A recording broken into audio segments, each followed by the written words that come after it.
I'm Jeannette Wing. I'm a professor of computer science and the department head at Carnegie Mellon University. And I used to have the position that Farnham has, AD for Size, at the National Science Foundation. And in that position, I also co-chaired NIDART along with George Strawn, and before that, Chris Greer, before that, Chuck Romine. And it's wonderful seeing so many familiar faces today and last night in the audience. It's wonderful being back in DC. So, I'm going to talk about how progress and U.S. leadership in networking and information technology have changed our lives. We have already heard about the importance of the ecosystem in the academia, industry, government ecosystem in making this nation a leader in networking and information technology research and development. Each sector fuels and is fueled by the other two. The fruits of this ecosystem, the people and the ideas, have had an enormous economic impact on our country.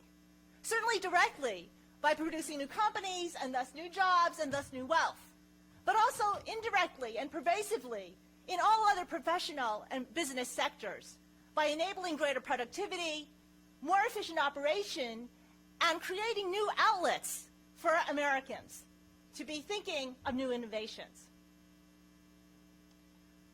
But not only have these advances had enormous economic impact on our country, they have also had enormous societal impact.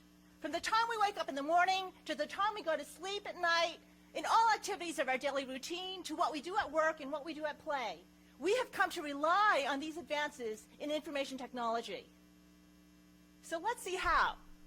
Let's go back about 20 years to 1991. In 1991, NIDART was created. In 1991, Sergey Brin was a freshman in college, Larry Page was still in high school, and Mark Zuckerberg was 6 years old. And the reason I mention these people, for the obvious reasons, is that technology doesn't come from the blue. Technology comes from people who have ideas and work hard to see them succeed. So now let's put our own lives back. Imagine your lives 20 years ago and compare your life 20 years ago to today. So let's start with waking up in the morning. So do you remember what you did 20 years ago when you woke up in the morning?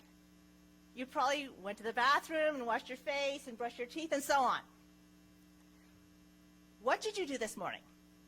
If you were like me, you read your email in bed. Simple things like turning on the lights. With motion sensing technology, we save money, effort, and energy.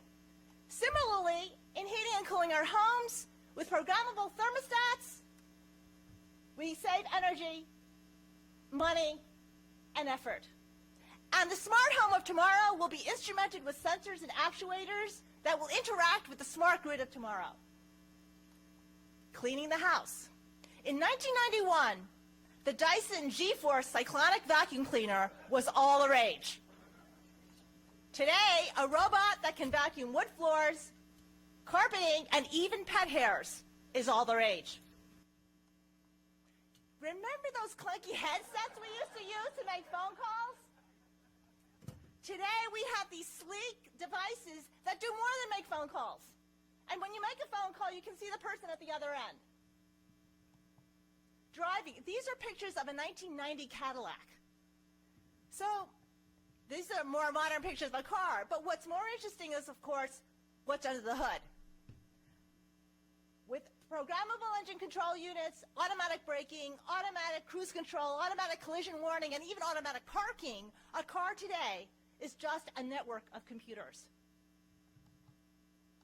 And a car tomorrow will drive itself. Even walking. We used to walk, look around, enjoy the sights.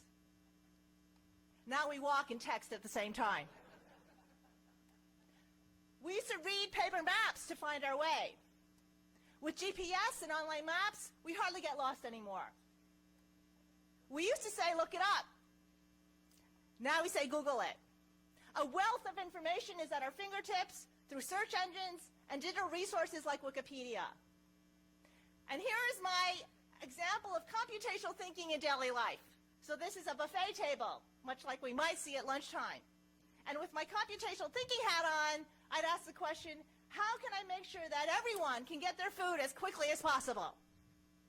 So those are just some of the examples of how advances in information technology have changed activities in our daily routine. Let's look to see how they've changed what we do for fun and for entertainment. Falling in love. Remember 20 years ago how romantic it was to fall in love? Well, today we go to online dating services to find our partner. We have replaced shelves overflowing with books, with e-books and e-readers. We've replaced towers of CDs with personal portable music devices that can store thousands of songs that we download from the internet and purchase individually. And we can play music anytime, anywhere, and be doing anything.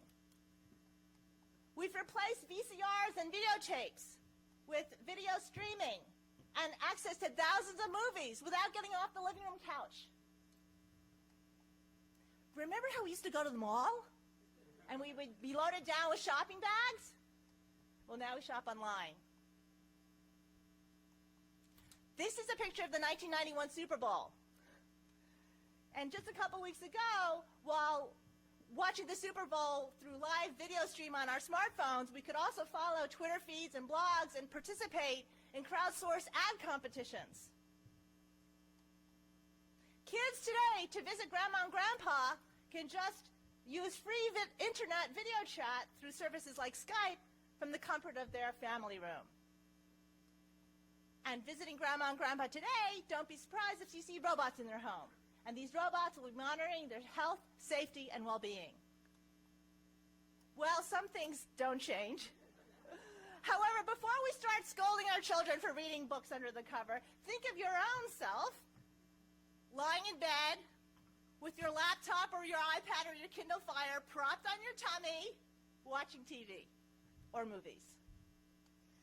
So those are just a few ways in which our lives have changed in our daily routine and at play. But let's just look at a few sectors in which how our advances in information technology have changed what we do at work.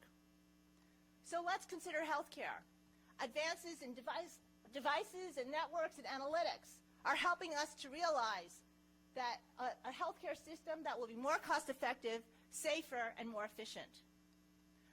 Mobile phone technology enables farmers, especially in underdeveloped regions and countries, to determine crop volumes, market prices, transportation costs, weather forecasts, to increase productivity and to raise the standard of living. Wireless sensor nets are helping us monitor the structures we build, from airplanes to buildings to bridges. The explosion of online learning services means that millions of people around the world can get affordable access to instruction delivered by the very best in the field. Even in math and science, this is a picture of 1993 of Andrew Wiles presenting a proof of Fermat's Last Theorem. Of course, he built on the work of others, but he worked in isolation. Today, through wikis and blogs, mathematicians can work together and prove theorems and dispute claims much more expeditiously. In 1990, the Human Genome Project started. Today, you can get your DNA genotype for $99. 20 years ago, we were able to predict the coarse-grained structural features of a target protein. Gamers playing Fold-It were able to solve the structure of a retrovirus enzyme in 3 weeks, a problem that had stumped biologists for over a decade. In short, information technology impacts our daily lives and every sector of society. 20 years ago, Chrome, Firefox, and the Internet Explorer didn't exist. Amazon, Facebook, Google, Netflix, Skype, Twitter, and YouTube didn't exist. The Android phone, the BlackBerry, iPods, iPhones, iPads, and the Kindle didn't exist. In fact, many of these didn't exist even 10 years ago. Imagine your life without them. Advances and U.S. leadership in information technology have changed our lives over the past 20 years. Imagine what life will be like in another 20 years. Today, you will get a peek at the future. Thank you very much.